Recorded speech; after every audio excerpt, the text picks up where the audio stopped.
Assalamualaikum warahmatullahi wabarakatuh. So hari ni kita nak buat ulasan perlawanan antara JDT versus Guangzhou, yang mana JDT kalah 3-1 hasil jaringan Jasir Asani 2 dan 1 daripada gol Park. Manakala gol pasukan JDT dijaringkan oleh Feroz Baharudin melalui corner kick. Baiklah, untuk perlawanan ni kalau kita lihat secara jujurnya, pasukan JDT mempunyai banyak percubaan yang berbahaya, terutamanya di first half lah, yang mana JDT ada total shot 12 dan ada 5 shot on target, manakala pasukan Guangzhou hanya ada 2 percubaan dan 2 percubaan tersebut berjaya untuk disudahkan dengan baik. Jadi untuk perlawanan-perlawanan di peringkat ACL Elite ni, perkara yang paling penting adalah tentang clinical, dan setiap peluang yang didapatkan mestilah disudahkan dengan baik. Jadi itulah yang ditunjukkan oleh pasukan Guangzhou, yang mana mereka berjaya menyudahkan peluang-peluang yang mereka dapatkan, terutamanya apabila mereka ada seorang pemain winger yang berkaki kiri world class player seperti Jasir Asani, yang mana berjaya untuk menyudahkan dengan sangat baik, memanfaatkan kesilapan pertahanan lawan dengan sangat baik dan juga assist dengan sangat baik. Itu adalah satu performance yang bagus ditunjukkan oleh Jasani lah.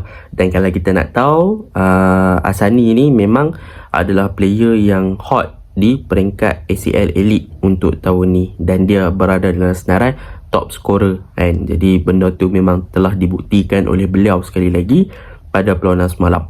Dan untuk Guangzhou juga, mereka perlu berterima kasih kepada goalkeeper mereka yang banyak melakukan aksi penyelamatan untuk menafikan beberapa percubaan berbahaya daripada pasukan JDT. Antaranya save yang saya ingat adalah tandukan dari Park Chuyong, yang mana tandukan Park pertahanan JDT tersebut berjaya ditepis sikit je oleh goalkeeper Guangzhou, menyebabkan JDT gagal untuk menyamakan kedudukan ketika itu. Baiklah, tanpa membuang masa, mari kita masuk ke dalam ulasan perlawanan. Untuk ulasan perlawanan kali ini, saya akan lebih memfokuskan kepada JDT sahaja. Apakah perkara yang kita boleh lihat dalam perlawanan ni?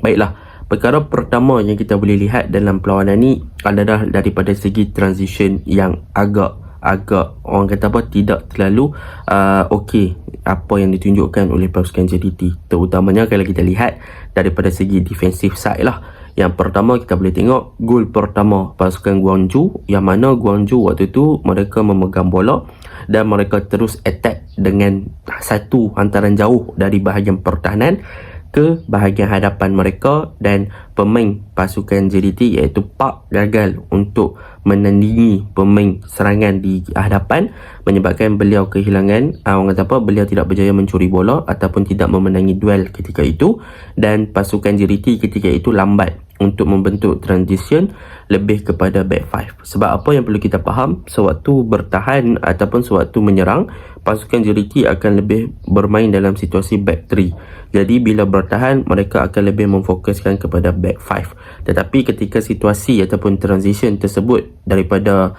defend ataupun daripada bertahan ke menyerang yang dilakukan oleh Guangzhou, waktu tu pasukan JDT tak move down dengan sangat baiklah. Jadi settle down agak slow ketika itu. Maklumlah, baru perlawanan baru nak masuk minit kedua atau ketiga ketika itu, menyebabkan banyak kelompongan di bahagian kiri, terutamanya apabila Nurilo gagal untuk drop ataupun membantu untuk covering kawasan left side tersebut, membuatkan Asani berada dalam kedudukan yang kosong, dan skill yang ditunjukkan oleh Asani untuk melakukan placing ketika itu memang on point, berjaya menewaskan goalkeeper pasukan JDT. Bagi saya, kalau si Han Meng mungkin boleh save bola tu, tapi placing tersebut memang daripada segi accuracy, daripada segi power kan, memang on point. So memang top notch lah.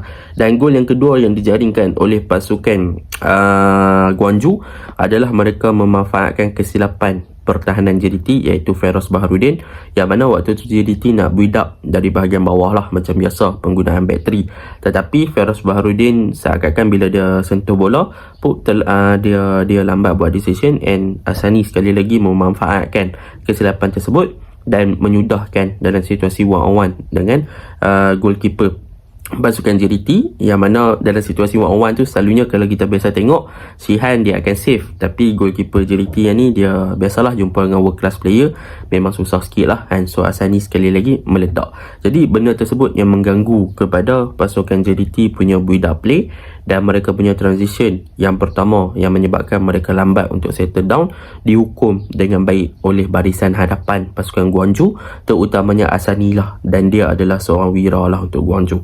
Itu yang pertama. Yang kedua, apa yang kita boleh lihat untuk pasukan JDT pada perlawanan ni adalah waktu dalam 10 minit pertama tu, 15 minit pertama lah, mereka tak settle down dari segi build up phase dan sebagainya.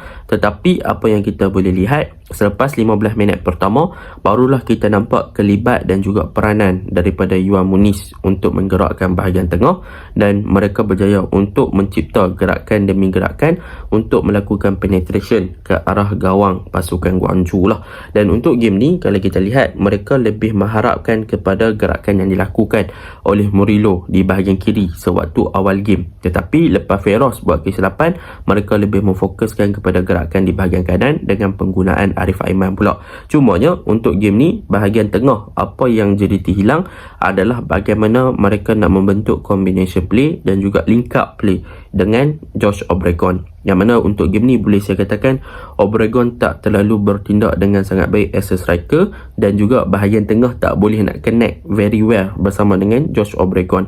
Jadi benda tersebut menyebabkan Obregon jarang disuap bola dan Obregon pun tak dapat bola yang banyak di bahagian hadapan, menyebabkan kreativiti pasukan JDT terutamanya di zone 14 untuk control that central area agak sukar, yang menyebabkan JDT tak boleh nak buat apa-apa lah pada perlawanan semalam, melainkan mereka boleh menggerakkan serangan melalui Nacho Insa, Unda Barena dan juga Yuan Muniz sebelum mereka play out wide balik kepada bahagian wide area. Jadi untuk game ni semalam kita boleh nampak waktu first half JDT banyak menggerakkan serangan di bahagian Murillo, dan Murillo lebih banyak menggunakan individual brilliance dia untuk beat 2-3 player, tapi end up cross dan sebagainya tak berjaya untuk mencari pemain di dalam kotak penalti. Begitu juga dengan bahagian tengah. Jadi apa yang JDT buat untuk mendapatkan shot target yang banyak ataupun percubaan yang banyak pada perlawanan ni adalah daripada segi situasi set pieces. Yang pertama, sepatutnya JDT dah boleh memanfaatkan peluang set piece yang mereka dapatkan, sama ada free kick jarak jauh, free kick jarak dekat ataupun corner kick.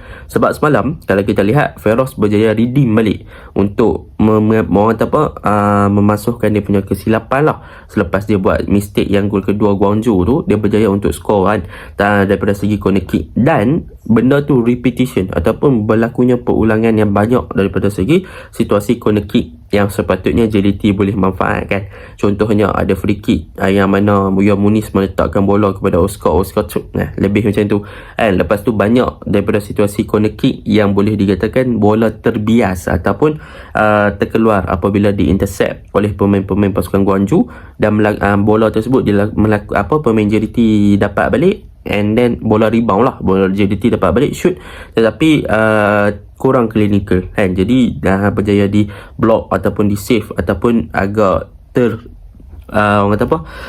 terkeluar daripada sasaran yang ditarget lah. Jadi sepatutnya JDT boleh manfaatkan this situation untuk menyamakan kedudukan, sebab benda tersebut berulang tapi gagal dimanfaatkan dengan baik lah. Begitu juga dengan situasi free kick kan. Jadi set pieces sepatutnya menjadi kunci utama untuk pasukan JDT pada perlawanan ni, tetapi benda tersebut tak diguna pakai dengan diguna pakai dengan baik, tetapi in term of clinical, orang kata efficiency and untuk gol adalah sangat-sangat tinggi, tapi bola tak mau masuk dalam gawang. So benda macam ni JDT sepatutnya kena guna, sebab bermain di peringkat Asia, di peringkat tertinggi lawan dengan kelab one of the best team dalam dalam Asia ataupun dalam Liga Korea, mereka patut memanfaatkan all the chances yang mereka dapatkan, setiap peluang yang mereka dapatkan. Jadi itu yang kedua. Dan ada beberapa perkara yang kita boleh highlight kan. Yang pertama, yang ketiga adalah tentang perubahan taktikal, yang mana boleh saya katakan Hector Bedoglio dari segi taktikally dan juga dari segi in-game management untuk game ni agak kurang. Sebab apa? Sebab dia dah nampak yang Obregon daripada minit pertama dan sebagainya gagal untuk memberi impak, dan midfield tak boleh nak mencari ruang bagi mencari Obregon. Tetapi decision untuk melakukan pertukaran pada perlawanan ni adalah boleh dikatakan agak lambat. And dah masuk minit 60 still tak tukar orang dan sebagainya, masuk 70 baru nak mula tukar. That is a very late game lah. Sebab apa? Sebab waktu tu Hang sepatutnya dah all out attack, dah mula untuk menyerang, and even di second half ada referee punya decision yang agak teruk. Tapi bila mana di second half dah nampak yang pasukan kita mula untuk eager untuk menyerang, and benda tu yang sepatutnya buat pertukaran lebih awal lah, sama ada bawa masuk Bexen, Heberty untuk link up play, kau keluar Obregon. And kenapa nak still nak use Obregon dengan Bexen, yang mana kita tahu Obregon tak berapa functioning very well. Jangan disebabkan dia import mahal, Hang still staykan dia dalam perlawanan. So in-game management is very important lah dalam perlawanan ni. Jadi mungkin coach Hector Bidoglio boleh baiki daripada segi substitution dan sebagainya bila bertemu dengan pasukan-pasukan yang tengah leading. Sayang kan, sebab dah leading 2-0 Guangzhou, lepas tu JDT dah score 1, and then banyak percubaan kan. Tapi percubaan tersebut not from Obregon lah. Kalau tengok balik game ni, not from Obregon, adalah daripada pemain-pemain tengah ataupun pemain-pemain winger. So that's why I said Obregon kurang untuk functioning very well dalam game ni. Even dia cuba untuk drop, nak buka ruang dan sebagainya, dia punya vision is really bad lah. And so benda tersebut mengganggu kepada bagi harapan. Kalau ada Bexen daripada awal, Heberty daripada awal, mungkin they can score more than 1 goal, ataupun boleh at least bawa pulang satu mata. And jadi mungkin in-game management kena baiki. Tetapi overall memang defending kena baiki dari segi man-to-man marking. Mereka kena jaga Asani tu gila-gila. Yang defending transition back 5, back 4, mereka kena tentukan dengan baik lah. And coach tu sama ada dalam situasi rest defend macam mana, transition macam mana. And kalau menyerang nak back 3, kena ada siapa yang support and dan sebagainya. Kalau mereka bertahan, sama ada mereka nak utilize back 5 ataupun mereka nak stick to the back 4. Tapi saya rasa memang back 5 sebab the line up is back 5. Feroz is not, dia tak boleh nak covering the wide area punya side by himself. Dia kena ada backup, and so benda tu yang perlu jadi diperbaiki daripada segi defensif dan juga transition. Tapi ada benda yang boleh dipuji.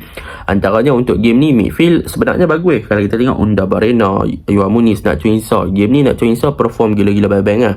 Bagi saya, Nak Choo Insah berjaya buat benda yang bagus di bahagian tengah. Dia buat something yang memang macam dia biasa buat. Usually dia buat, dia covering, dia defend, dia bantu build up, dia drop deeper, and untuk bantu back 3 melakukan ball progression dan sebagainya. Untuk right side, bahagian kanan pasukan JDT, bagi saya is one of the most effective untuk pasukan JDT menyerang, iaitu dengan penggunaan Arif Aiman dan juga Oscar Arribas. Oscar Arribas is really improving lah bagi saya. Daripada game by game, Oscar Arribas dia boleh bermain dengan baik. Untuk game ni dia turun naik and dia backup Arif Aiman dan sebagainya. Dan untuk Arif Aiman, saya rasa dia all rounder game ni. Sebab apa?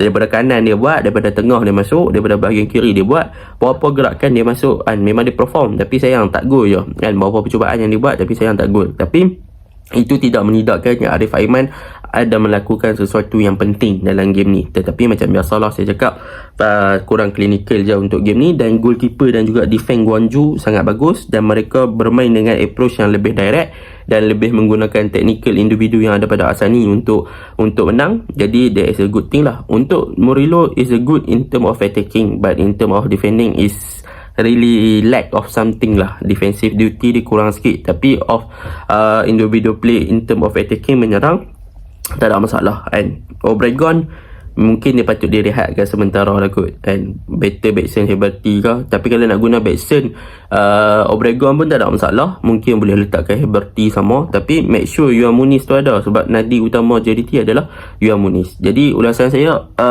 ACL Elite masih panjang. Kekalahan pada Guangzhou 3-1 ni expected, so tak ada masalah kekalahan pertama. Tapi untuk ACL Elite nanti boleh lah next game lawan Ulsan, menang lawan Ulsan, Guangzhou main SSI, menang lawan Guangzhou, balik ke SSI, no problem, masih lagi panjang. Saya rasa JDT can go through at least lepas group stage lah kan. Jadi perbaikilah benda-benda macam tu. Okay, Assalamualaikum.